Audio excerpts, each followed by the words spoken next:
গরম পাত্রে ঢালতেই টকবক করে ফুটতে থাকে হৃদয় হরণ করা মটকা চা।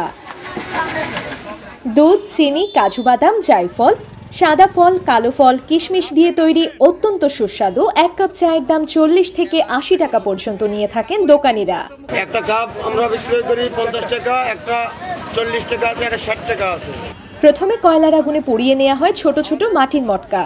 কেটলিতে আগে থেকে নানান মশলা দিয়ে তৈরি থাকে চা। ক্রেতা এলে চোখের সামনে পোড়া মটকায় করা হয় আপ্যায়ন। এটা হলো কাজু বাদাম দেওয়া আছে, পিস্তা বাদাম দেওয়া আছে, জায়ফল দেওয়া আছে, সাদা ফল দেওয়া আছে, হলদিস দেওয়া আছে, আপনি কাজু বাদাম আছে। এগুলা মালাই চা আমরা বানাই, বিখ্যাত চা। ধরেন ঝিরাতে মাগুরাতে বিভিন্ন জায়গাতে লোকজন আসে।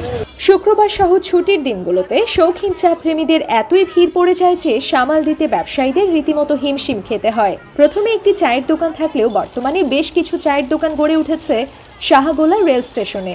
আমরা আজকে ঈদের কিছুদিন পরে এখানে চা খেতে আসি। আর শাহগোলা মটকা চা অনেক বিখ্যাত, মানে আমাদের রানীনগরের মধ্যে এই এলাকাটা অনেক বিখ্যাত হয়ে গেছে চায়ের জন্য। মূলত এই চায়ের টানে আমরা অনেক দিন থেকে আছি, মানে যখনই সুযোগ পাই, শুধু নট অনলি ঈদের উপলক্ষে, যখনই সুযোগ পাই, বিশেষ করে ভাইয়ের চা খুবই একটা আলাদা স্বাদ আছে। আর মাটির কাপে তো তুলনায়, মানে মাটির একটা গন্ধ স্বাদ প্লাস হচ্ছে চায়ের যে একটা স্বাদ, সব মিলে অপূর্ব।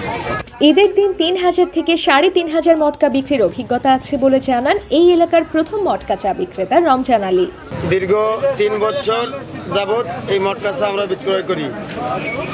সর্বোচ্চ ঈদের মধ্যে আপনি 2000-3000 কাপও বিক্রয় হয়।